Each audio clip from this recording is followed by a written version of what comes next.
Cannabis Common Sense, the show that tells the truth about marijuana and the politics behind its prohibition.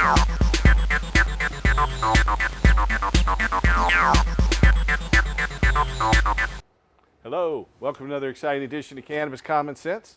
We have a great show for you tonight. Right behind me here, we're happy to welcome back Martin Martinez from Seattle's Lifevine Foundation. Over beside me, just out of camera range, at least this one, is Mr. Casper Leach. Hey, Casper. And then over there's Casper. Yeah. Over there, that other guy sitting with a guitar is Mark Shark. We're proud to have Mark Shark, who is a renowned musician. We'll talk about that a little later. But before we do that, before we have our hemp news, and before we start taking your phone calls to ask all these guys questions, we're going to bring on our infamous dancing cannabis leaves. I feel the force.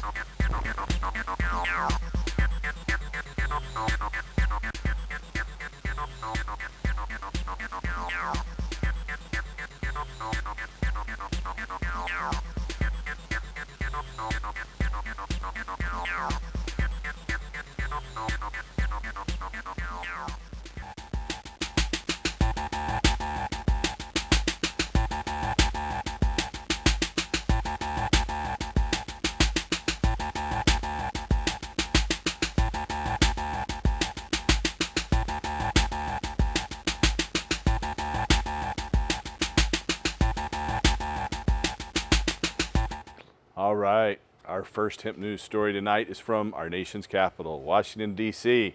The imposition of conventional tax rates on the commercial production and retail sale of cannabis nationwide would yield an estimated $28 billion in federal, state, and local tax revenue, according to an analysis provided by the Tax Foundation, an independent think tank based in Washington, D.C. The bulk of the new revenue, about $20.5 billion, would be directed toward the states through the collection of excise taxes, sales taxes, and income taxes. The balance of revenue would be collected in federal excise and income taxes. The authors acknowledge that tax revenue collection in legal marijuana states such as Colorado, Washington, and Oregon has exceeded initial expectations. They estimate the size of the current marijuana market in the United States to be about $45 billion per year. This study, Marijuana Legalization and Taxes, Federal Revenue Impact, is online at taxfoundation.org. That's taxfoundation.org. Here in the great state of Oregon, the Oregon Liquor Control Commission today approved 14 more recreational marijuana producer licenses and the first wholesale license, bringing the total number of licenses issued for what I like to call social use, which they call recreational marijuana licenses, is 26. Now that's out of about 950 applications. They've processed 26. The licensees approved on Friday included Tier 1 and Tier 2 outdoor and mixed cultivation growers. Tier 1 outdoor growers are allowed to have a canopy of up to 20,000 square feet, and Tier 2 outdoor growers are allowed to have a plant canopy of between 20 and 40,000 square feet. 40,000 square feet is just a little less than an acre. Mixed cultivation growers are allowed to have a combined indoor and outdoor canopy using a ratio so the total canopy does not exceed the tier designation. Canopy is also just the flowering plants. It does not include budding plants. So budding plants are the only thing included in that canopy. So there's an unlimited number of non-flowering plants allowed. The annual fee for an Oregon Tier 1 grower is $3,750, and the annual fee for a Tier 2 grower is $5,750. The wholesale licensee is Marico Farms in Yamhill County. The annual license fees for wholesalers, labs, processors, and retailers is $4,750. To date, the LCC has received 977 applications for recreational marijuana licenses, and the Commission has approved 26 licenses. The LCC expects to receive between 1,200 and 2,000 applications during the 2016 calendar year. The agency said it expects to issue about 850 licenses in 2016. Steve Marks, who is the executive director of the Oregon Liquor Control Commission, said, quote, "Today is just another step on the path to implementation. We're going to continue to remain focused on creating a recreational marijuana system that ensures public safety, protects our children, and fosters a successful legal market for the recreational use of marijuana," end quote.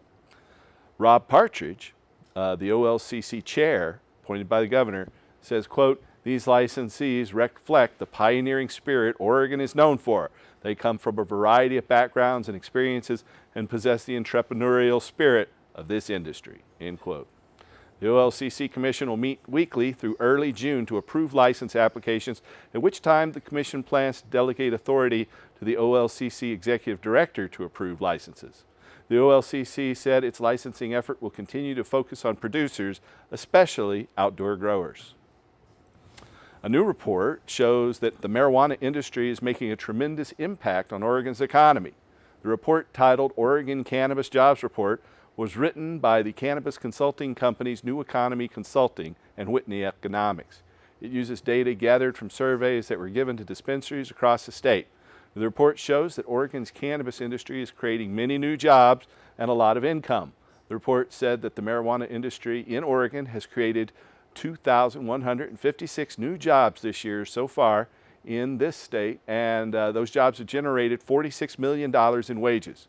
The overall economic effect of the cannabis industry in Oregon is estimated to be $196 million by 2017, according to the reports. The legal cannabis industry is projected to continue growing at a steady pace. According to the report, quote, "The key findings of this report is that the market is much stronger than might have been imagined. As other sectors of the economy come online, we expect to see a steady increase in the jobs created to sustain the new cannabis economy in Oregon." Back across the country in Washington, D.C., the United States House of Representatives on Thursday passed an amendment to fiscal year 2017's Military Construction, Veterans Affairs, and Related Agencies Appropriations Bill, led by Portland's own Representative Earl Blumenauer of Oregon, to make it easier for qualified veterans to access state legal medical marijuana. The amendment had bipartisan support and was co-sponsored by Republican of Nevada, Joe Hicks, Democrat from California, Sam Farr, Orange County Republican from California, Dana Rohrabacher, and a number of other legislators. It passed by 233 to 189. Last year, a very similar bill lost by just 3 votes. So to see, that move forward of 40 more votes, or roughly 10% of the United States Congress, is definitely inspiring. According to Congressman Earl Blumenauer, he says, quote, "One of the greatest tragedies of our time is our failure to adequately deal with the needs of our veterans returning home with wounds both visible and unseen. Giving them access to medical marijuana as an alternative treatment option to deal with chronic pain, PTSD, and other conditions is critical at a time when our veterans are dying with a suicide rate of 50% higher than civilians and opiate overdoses at nearly double the national average. Medical marijuana can be a safer, more effective alternative," end quote, Representative Earl Blumenauer said. It's looking like this could finally be the year the federal government stops making veterans jump through costly, time-consuming hoops just to get legal access to medical marijuana. In April, last month, the Senate Committee on Appropriations passed a similar amendment to the Senate version of the fiscal year 2017 appropriations bill. The Senate and House bills will now need to be reconciled and passed by both chambers to become law. The Senate's expected to vote on a bill that contains similar language before Monday. Last story tonight is from New England. New laws in Connecticut and Maine allow the use of medical marijuana formulations by patients who are hospitalized. This week, Connecticut Governor Dennis Malloy signed legislation, Connecticut's House Bill 5450, to protect nurses who administer medical marijuana to qualified patients in hospitals from any civil, criminal, or disciplinary action. Other provisions of the bill would expand access to medical marijuana to those under the age of 18 and seek to establish a state-sponsored research program. Just a little farther north in Maine, Maine's Governor Paul LePage signed LD 426 into law recently, which also protects hospital administrators and staff from civil or criminal liability if they permit qualified patients to use non-inhaled forms of medical marijuana in hospitals. Patients would not necessarily be provided or administered medical marijuana under the law, but could receive marijuana products from a third party. Connecticut and Maine are the first states to specifically provide immunity to hospitals that permits patients to use medical marijuana. That's the end of our Hemp News segment for tonight. Standing by in the wings is Mr. Mark Shark, one of the original Bad Dogs. How are you doing, Mark? Doing great, Paul. Great to see you. Casper, Thanks for coming back on. All right. I'm going to do a Lowell George song. It's a trucker's favorite. One of mine, too. All right. Here we go.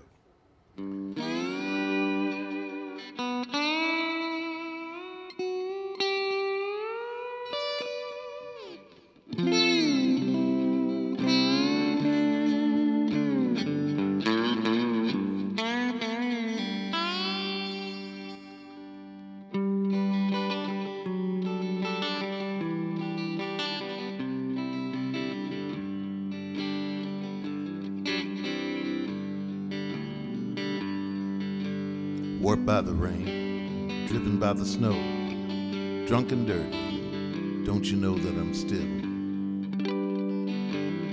Lord, I'm still. Out on the road late last night, I seen my pretty Alice in every headlight. Alice,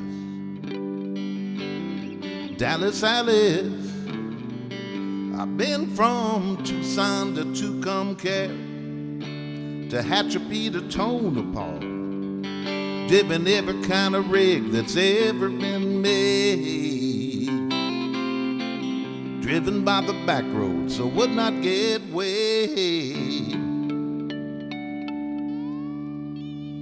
If you give me weed, whites, and wine, you show me a sign, I'll be willing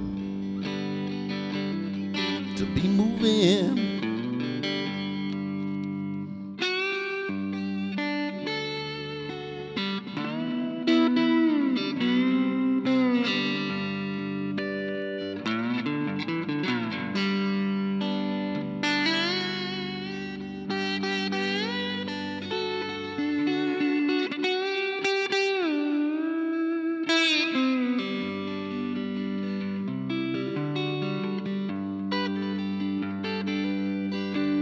Kicked by the rain, driven by the sleet, had my head stoved in, but I'm still on my feet, and I'm still, Lord, I'm still. Smuggled some smoking folks from Mexico, baked by the sun every time I go to Mexico. And I'm willing, I've been from Tucson to Tucumcari, to Hatchapee to Tonopah, doing every kind of rig that's ever been made, driven by the back roads so I would not get weighed. If you give me weed, whites, and wine, you show me a sign, I'll be willing to be moving.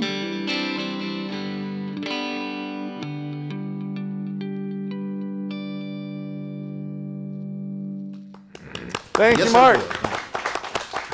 That was nice. Appreciate that.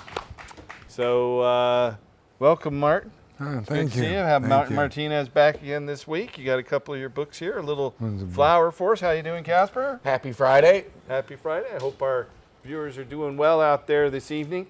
I was out at a party last week, so I'm sorry I couldn't be here. I was getting high with my friends. All right. Well, Well, I'm can't always let getting that high with happen my yet. friends, though, aren't I? I guess so.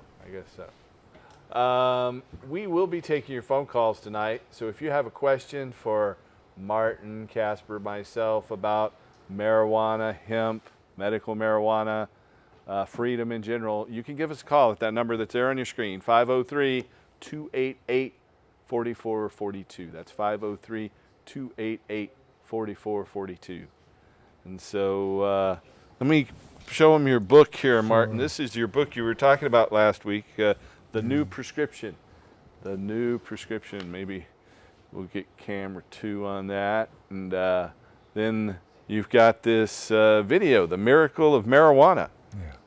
That's interesting. So do we have clips of that to show? No, I don't have that. I've got a few okay. other shots. Well, it's a good box there. Yeah. But, Patient testimonials. I know you have hey, there it is. The New Prescription. Marijuana as medicine. So you put this together back when? Well, that was published in 2000. Okay. But since then, I have expanded it, and it's online for free at cannabismedicaldictionary.com. It's amazing how much science there is for medical marijuana. So you can get this book online at cannabismedicaldictionary.com. No, that's just a free version on the web. Oh, I see. The book is Okay. available at Amazon and other places. I noticed you get Quick Trading, so you worked with Ed Rosenthal's company, Yes. Quick Trading, and The Guru of presenting that. Ganja. Yep, the Guru of Ganja. Know him well. I know you put together some photos and things. Let me ask our studio, do we have those photos ready to roll? So it won't be, not yet. Well, soon. That's fine. But tell us what you've got right here. You brought this little Well, this is something, flower. we renamed it Purple Rain. Purple Rain. And it's a purple Did you just strain. change that name, purple strain for You Purple know, Rain? Yes. If Prince was alive, he might not be happy with that. But Well, I think a lot of his followers will appreciate it. So tell me about it. Is it an indica? Is it It's a sweet? Is it hybrid. spicy? It's a It's a hybrid. hybrid? It's pretty nice. You can see About if as you. close as we can get it Really? from our cameras, about 15 feet away. Yeah. Well, there's So turn many it, varieties. Casper. Spin it around. There we go. Does it make you want to put on high heels and dance like Prince? Does it make you want to party like it's 1999? Yeah, that might be. Okay. I couldn't resist that one since you started it, Casper, as usual. Well, you should see me in my high heels dancing. Oh my God. No. Please no. Anyway, so tell us about the Lifevine Foundation again. Well, I Lifevine was, Foundation is your organization that's helped patients for almost 20 years in Washington State, right? Well, I was first arrested in 1996. So that's 20 years ago. Before there actually was medical marijuana. That's when we On the started this books. TV show, was in Mhm. 1996 as well. Right, yeah. Well, it was a big turning point at that time. Yeah, it was. And It was it's- when California started opening up the Cannabis Buyers Club, Dennis Peron's club down in San Francisco. Right. And then he pushed and finally got the funding for Prop 215 to legalize medical marijuana in California. That was a big move forward for the nation. The whole federal government came and tried to stop it and put a lot of people in jail for a long, long time. Yeah, I was fighting jail at that time. Yeah, I know I exactly had what a that's like. 2-year struggle. It is. That's always one of the more stressful things that anyone can have happen is fighting a legal battle to keep themselves out of jail. Especially patients. Yeah, people who are already sick. Yeah. That's the worst thing, that's for sure.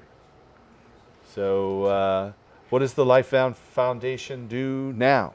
Well, Lifevine is a network of patients who work together. Patients helping patients. So we're not a dispensary, and there's no cannabis sold. Patients share and combine for the expenses of growing. Combine That's their good. resources. So it's kind of like a co-op. It's more than that. It's a collective. It's a true collective. I see. Lifevine was actually the model for the current laws in Washington allowing collectives. I see. And so how has your population in the collective been? Can you say how many patients you had? Has there been a maximum number? Do you have more now Well, than ever originally before? we started out with a bang. We started out with 2,000 patients in the first 2 months. Back in 96 or No, that was in year 1999. 1999, Right. the party year. Yeah. So We've gone up and down since then. So but you're still helping patients now. Right.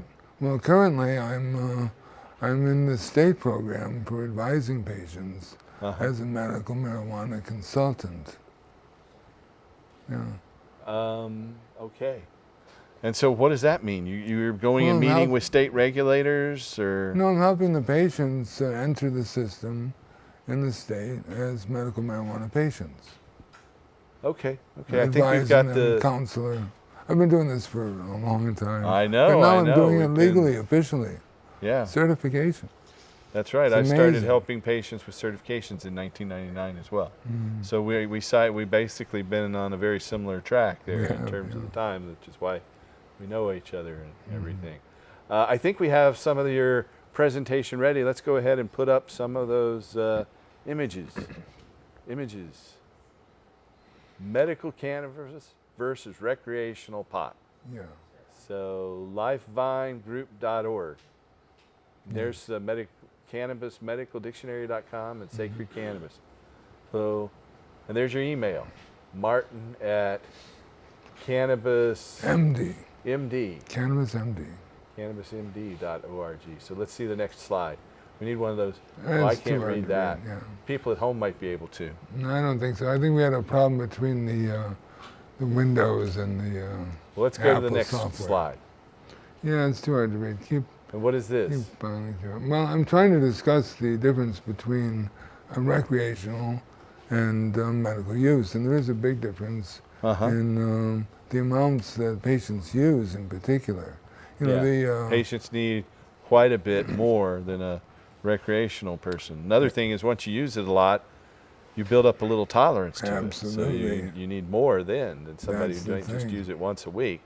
You know, the Washington state government had determined that the average cannabis user consumes about 2.5 grams a week. I see. But So that's an average adult use. I hate that term recreational myself. I like It social. isn't- That's It a is. good- I like social or adult use. It's not basketball. It's not hiking. Right. It's swimming. Those are recreations. Yeah. I mean, they don't talk about recreational drinking. You know, they talk, that would be binge drinking, right? That's right. So it's social drinking is the term that we use. So I think social That's is a good one. apropos use, even more apropos, perhaps, at least equally apropos with alcohol. And so let's see if we can get the next slide. There. Oh, there's what you were just saying. Yeah. See, patients, you know, they may They need use 10 times more. that amount, really. Yeah. And I know more. for patients who need the high cannabinoid oil, also known as Phoenix Tears or Rick Simpson oil, they need at least 7 grams a week of that. And it takes probably 2 ounces to make that or something like that, right? At least, well, you might get 2 or maybe 3 grams per ounce. Right. So you need at least 2, maybe 3 ounces per week for the anti-cancer treatment. Yeah. And so research shows that THC has medical effectiveness. Tell us about this. Well, the about- THC is the most stimulative compound in cannabis, but the other 4 or 5 present cannabinoids have been shown to have great medical effectiveness that is actually patented by the U.S. government in many cases. But So this shows a couple of different medicines that are right, when you high see in here a CBD label, and low right. in CBD. You know, the recreational or social users tend to prefer a high THC and a low CBD, whereas the patients are more and more using CBDs. And so is this one of your patients? No, that's a former office manager of Lifevine who actually passed away from my cancer a condolences. couple of years ago. I see. We had a lot of trouble giving her enough of that oil. It was really helping her, and unfortunately, we couldn't counteract the effects of the chemotherapy that was really the cause of her death. I see. Well, that's Keep going, Beth. definitely. This is from the American Cancer Society, and it looks like some of the text is cut off. But if you do some research, you'll find the American Cancer Society pretty much endorses the use of cannabis. And they endorse it for the symptomatic relief, but also there is these there are these studies that show that cannabis reduces tumor growth. Yeah, exactly. You know, it's quite odd. On one hand, I'm sure our long-term viewers have heard this 1,000 times or more, or at least a few hundred, that on one hand, the federal government says that marijuana has no medicinal use. It's a Schedule I narcotic as regulated by the Drug Enforcement Administration. On the other hand, another branch of the federal government, the Health and Human Services Division, has patented CBD and THC for its anti-tumoral and analgesic, anti-pain properties. Yeah, hypocrisy. Yeah, that's pure hypocrisy. There's no doubt about it. Let's see if we can get another slide here. So there's some of that oil that it takes 2.5, 3 ounces of marijuana to make one of those tubes. I just gave one of our patients 6 tubes of that, and that's supposed to be a full anti-cancer treatment, according to Rick Simpson, who popularized the use to fight cancer over the past decade to a large degree. Yeah, it takes a lot of marijuana to make that oil. Right, it certainly Very does. potent. And what is this? Well, this is something that I've created. It's a topical, which is very, very effective, especially, of course, on neurological pain. And so that's a multiple part topical, right? So you've Well, got it has 2 parts, yes. 2 parts. Yeah, I made topicals for a long time, but my fiance had a severe injury to her lower back, and she was debilitated and could barely get out of bed, for weeks.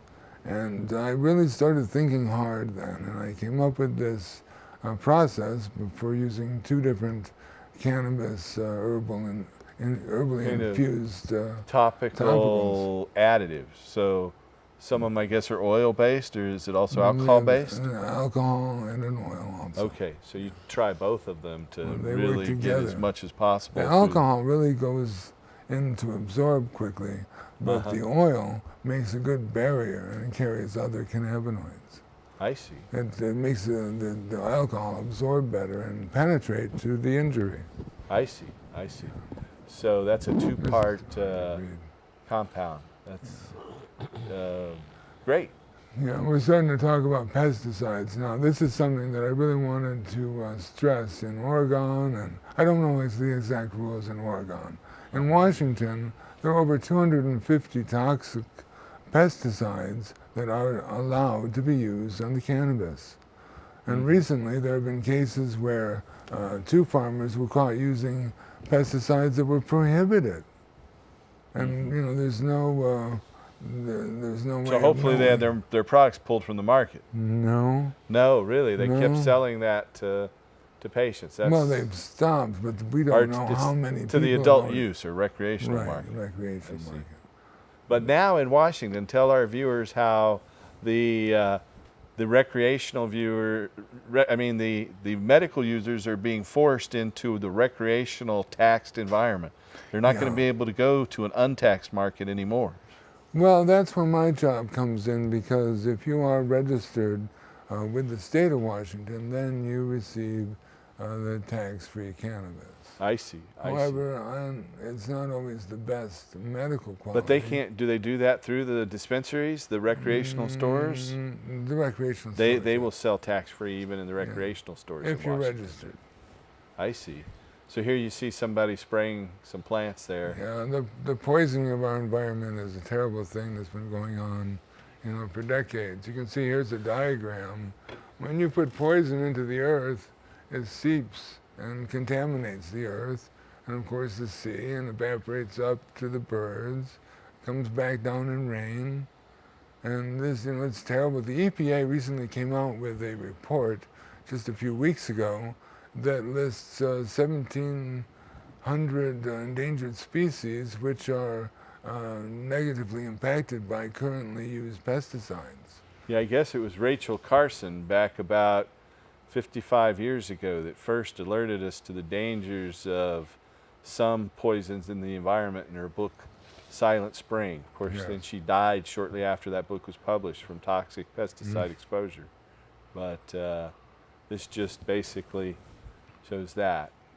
Yeah, well, here's a little thing I wanted to show you. A lot of people believe that indica plants will produce a more sedative effect than sativas, and sativas will produce a more stimulative effect. Right. And that is... So here you've got the pure strains. Most of the medical strains we have are crosses. Well, that's the thing.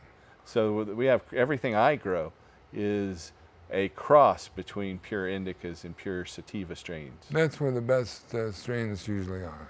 Yeah, and there you can see the fat leaves are indica leaves. Right. The narrow, skinny leaves are sativa varieties. Interestingly, it's recently been found that the CBD-THC ratio actually varies throughout parts of the plant. That the testing that's going on is not exactly accurate. So these are some pictures from your garden? Yes, here's a few of my girls. Okay. Those look lovely. Yeah, just thought I'd share some with you. There's some more medical marijuana pictures. Those are real nice. Yeah, those are pretty. Those are definitely pretty.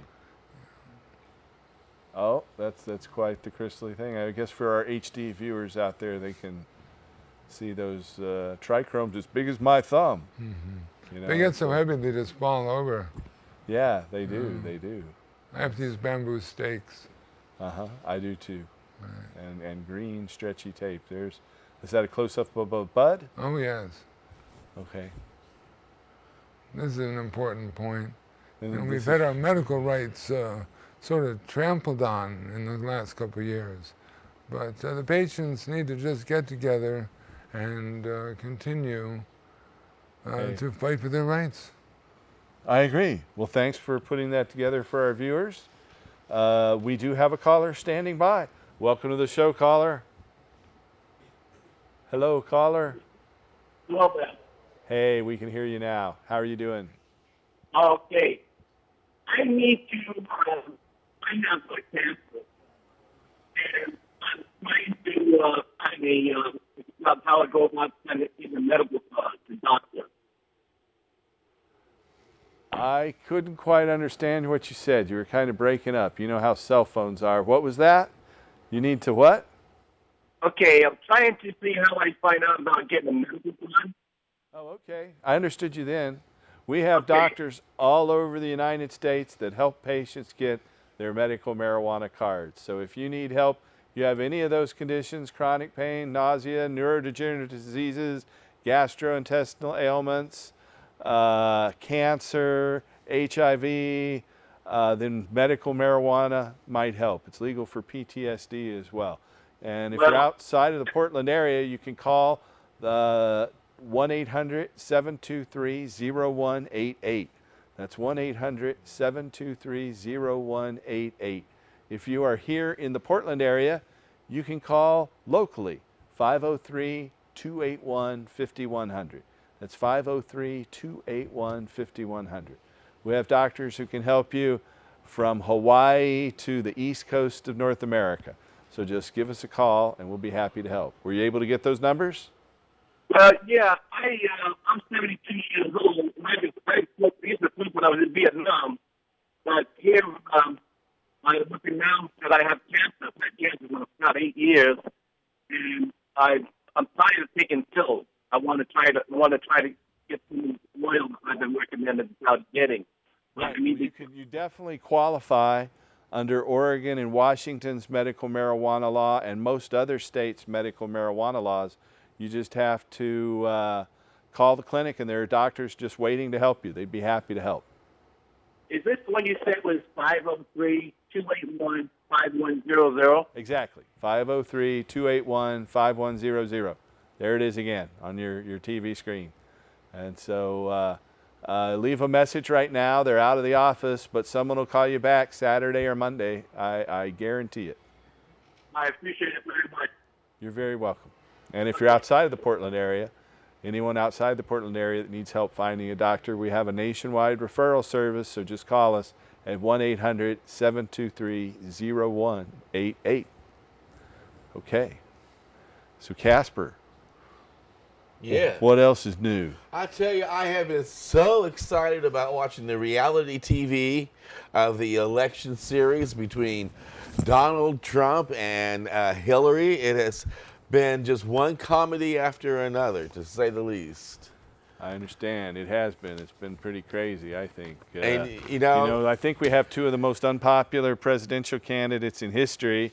The really good ones for marijuana policy are Bernie Sanders, who wants to completely deschedule marijuana and legalize marijuana as a Democrat. Right. Then on the Libertarian side, we have Gary Johnson, and he actually ran a medical marijuana company. We have a little video of Gary Johnson from Larry King recently talking about that, and he's running for president.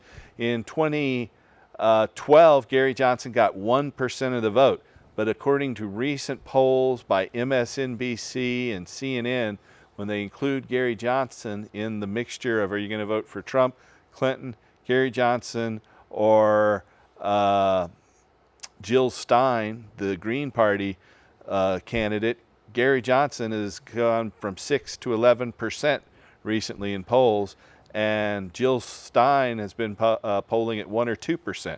This is even before the beginning of the things. Now, back in 2012 as well, at our Hempstock Festival here in Portland, Governor Gary Johnson was the New Mexico governor for 2 terms, and he, while he was in office, came out for marijuana legalization.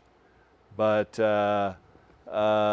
he has now ran a medical marijuana company in Colorado, and he was only earning $1 a year salary because he really believed in what the products were. But he has gone, he quit that job so he could go back and run for president, and he appears on track to be the nominee for the Libertarian Party. On the other hand, Jill Stein is a Green Party candidate, and she is a physician and has a lot of positions that are to the left of Bernie Sanders even. Bernie Sanders describes himself as a socialist. Jill Stein is even more so, Right. you might say. So there's a good chance for these third-party candidates to get more of the vote than they've ever had before, don't you think? I do, but they keep digging up all kinds of silly stuff on the candidates too. They're going to be going back into the past on Hillary, and of course Donald Trump's trying to raise his popularity, and they keep finding out some of the silly things he's done in the past. Mm-hmm. Like when he called around and promoted himself, and he told everybody that his name was John Miller or something like that. Yeah, or Barron too, and his son is named Barron. I guess his youngest Right. son with that European model he named Barron, but he used that as one of his aliases too back in the day. Right. You'd have to be some kind of bobblehead to think that people would believe that you were not you and you were calling yourself in, right? I guess so. So you can do that bobblehead thing pretty well, can't you? I think you've got that down. Okay, let's see. Have we got any callers ready? No? I thought we might. What about that? Donald Trump, I just wanted to add, he was endorsed by the KKK, Isn't that crazy? and, Right. and he wouldn't disavow it. He wouldn't decline That's right. And he And- said he didn't know what they were. Can you believe that? He said he didn't know David Duke. Yeah, that was it. I That thought it was funny the way he was calling the press and pretending to be somebody else when you could hear, obviously, it was him. Okay, we have a caller here. Let's go ahead and take a caller. Welcome to the show. Oh, I'm sorry. caller. I was just waving at that guy next to you in the bow tie. Well, yeah, listen, I want to thank you. First of all, I got a question, but before I ask a question, I just want to say thank you for all the hard work you've been doing over Who the could years. that be? I'm one of your biggest fans. I've been watching this TV show every Friday night at 8 p.m., and I have learned so much from watching it. Paul, you do an amazing job by bringing the news to the How did you do that, Kevin? listeners every week and keeping us up to date on what's going on in the marijuana movement. And This- I can certainly tell you that anytime I miss your program, I'm able to go to YouTube and find it. All I got to do is type into the YouTube search engine, Cannabis Common Sense, and bam, you're right there, and then I can catch the latest episode, or even if I want to go back and check something for a reference, right there it is, just like when you're on Ustream. So all your hard work all around the internet is really been a benefit to the marijuana movement, and I want to thank you, Paul, for all the hard work that you've been doing.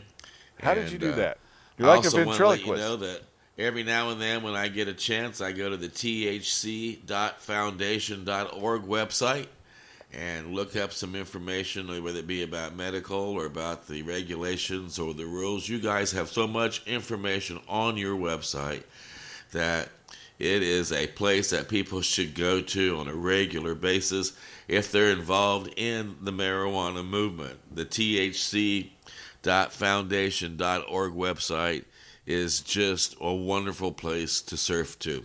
Anyway, with that said, I was wondering, I got some vacation time coming up these next few months, and if you knew of any places that someone might go for like vacation or a holiday and still be part of the hemp medical marijuana community and be part of a great happy event that might be happening with music and laughter, and or maybe some education about the importance of ending prohibition.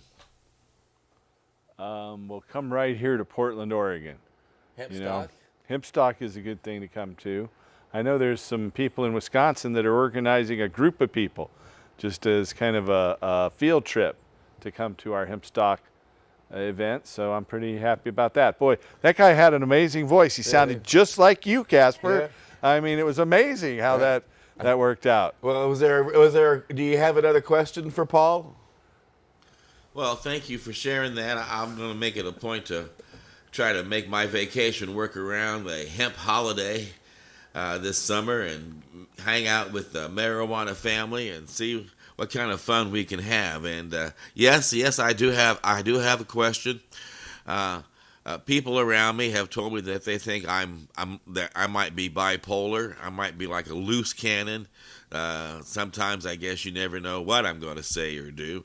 And I guess that can be a difficult personality to hang out with. I don't know if, Paul, you know anybody like that at all, but I know that when I smoke marijuana, I am a lot more calm and happy and relaxed, and people say that I'm a lot nicer to be around, and when I don't smoke marijuana, I feel cranky and maybe even a little suicidal and blue, and people say that I'm just a real pain in the neck to be around.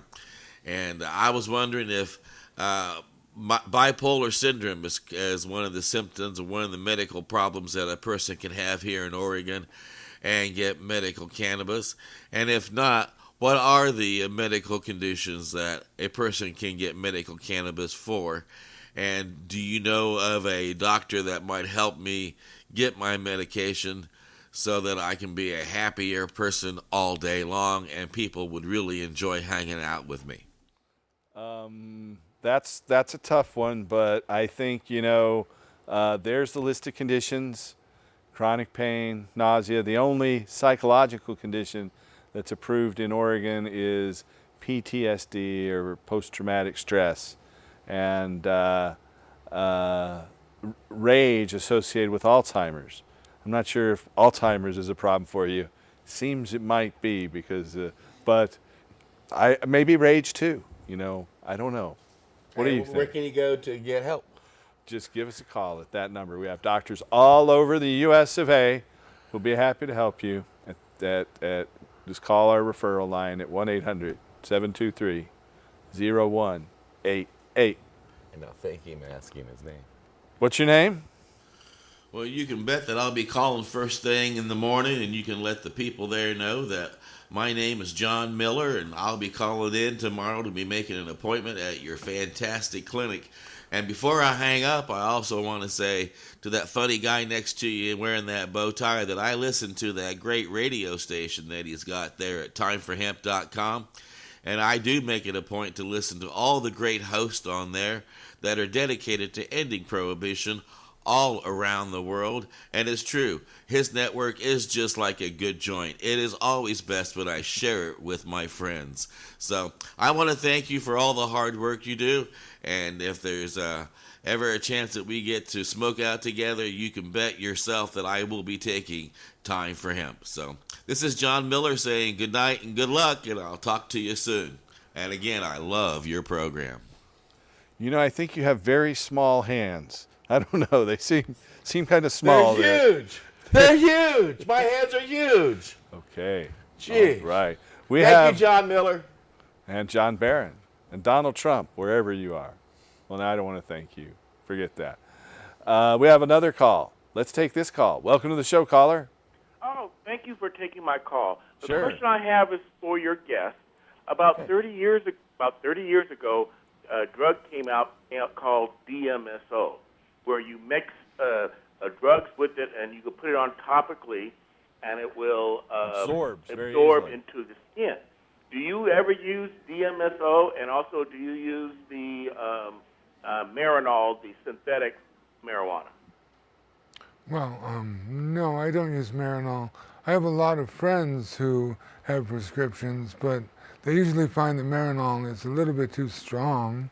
Either it doesn't work or it's too strong, exactly. right? One of the two. Yeah. You can't. And it's very expensive. Oh, it's extremely expensive. It's like $20 a capsule. Yeah. It's amazing.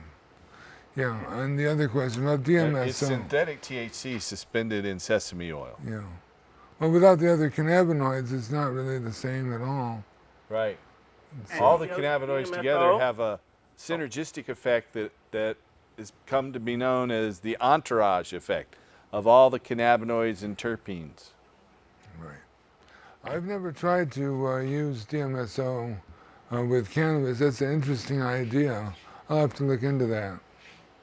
Okay, thank you very much. Thank you. Thanks for calling.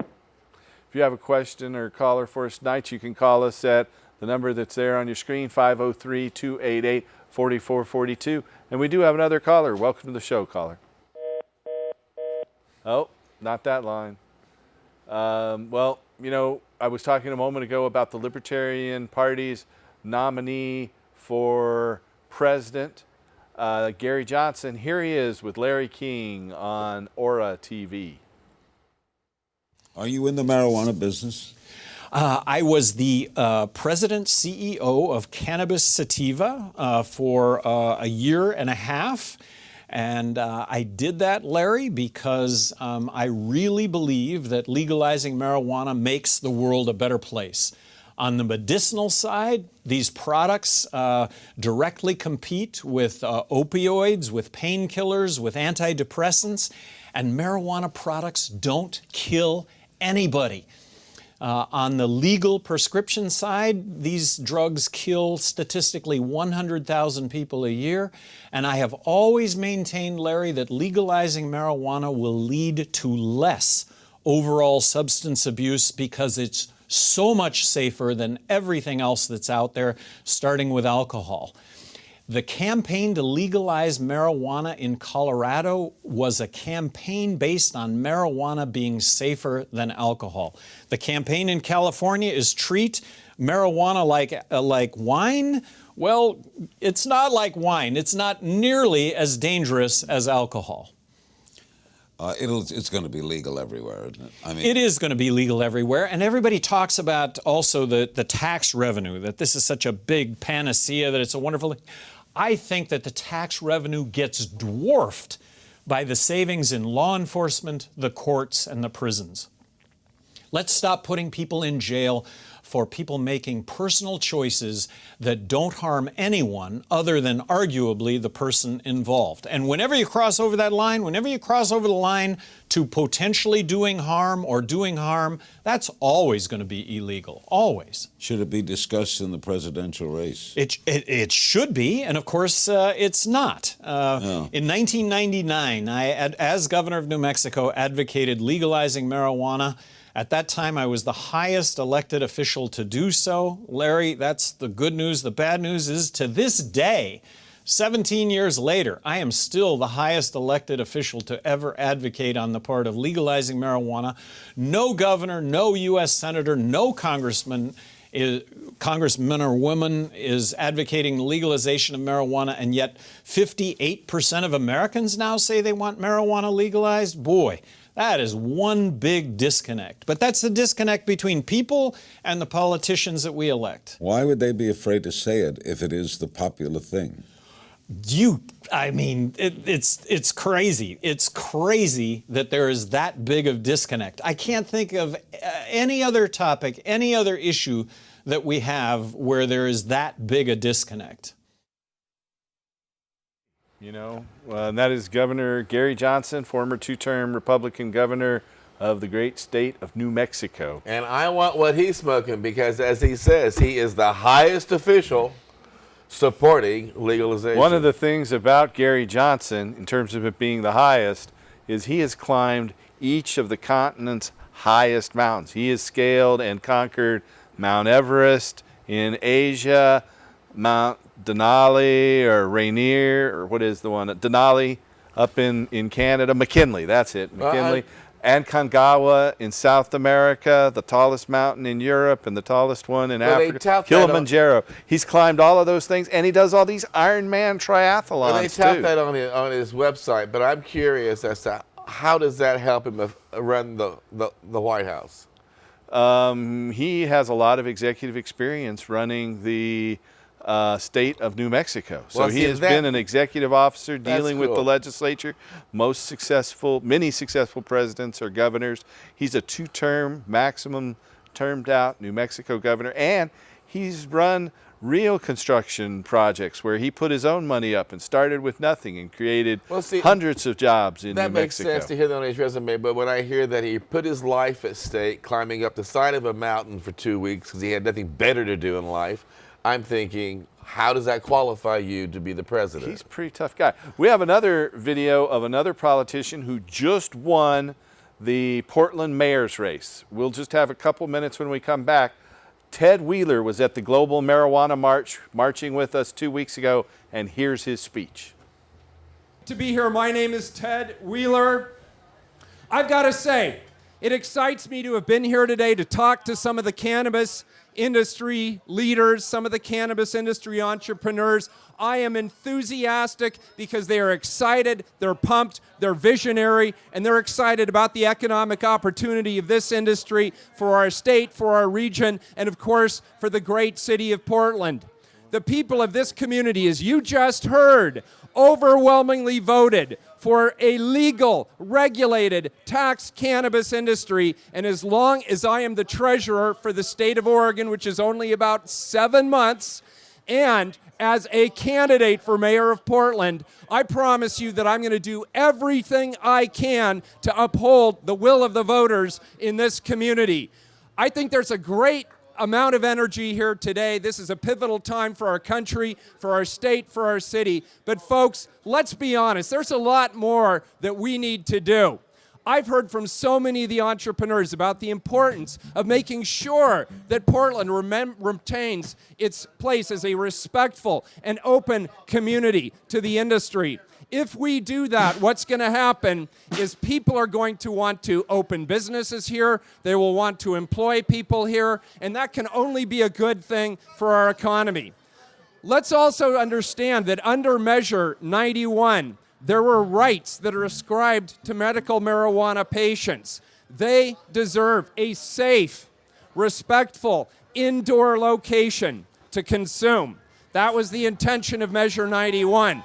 And we should work hard to uphold that intention.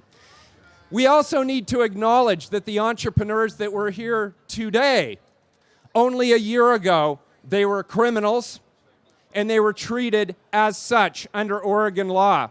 And we have to acknowledge that there is a path here to help make sure that Fresh Start Oregon, which was created with the legislature, and other efforts, including expunging over thousands of records, criminal records that were nonviolent in 2015, is help getting people back to where we need to be as a strong community. At the end of the day, here's what we've got to do. We've got to acknowledge the cannabis industry for what it is. It is legal, it is regulated, it is taxed. And it's a tremendous opportunity to uplift our community, help get people employed, reduce income disparity, which we all know is growing across our nation, our state, and our community. And it can be a great boon to our community done right and done well. And as your mayor, I'm pledging to do that. All right, so that's Ted Wheeler. He just won the Democratic nomination for mayor here in Portland. The Republican doesn't stand a chance, so he is our next mayor. I want to say quickly that the current mayor, Charlie Hales, supported our Hemp Stock Festival, and we greatly appreciated Charlie Hales' support, and we're very excited to see Ted Wheeler come out for community cannabis use, and hopefully we'll be able to have an adult use area for cannabis at our Hemp Stock Festival this September. I want to thank you for coming on, Martin, again. Thank Cannabis. you so much. CannabisMD.org. CannabisMD.org. Martin at CannabisMD. Timeforhemp.com. Go there, check it out, and enjoy all of the free content. And you can find out more about what we're doing at crrh.org. That's crrh.org. Mr. John Cornett, thank you for being here, John. Thanks, Mark Shark at first. Thank you, Martin, Casper, you viewers. Tune in next week and help us restore hemp. Huh.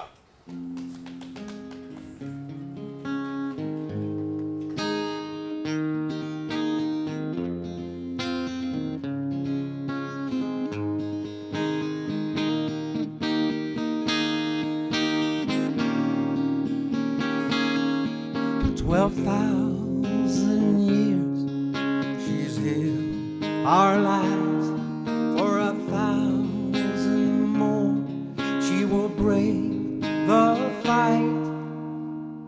She's my Joan of Arc, reaches through the flames, says come to me, I can heal your pain.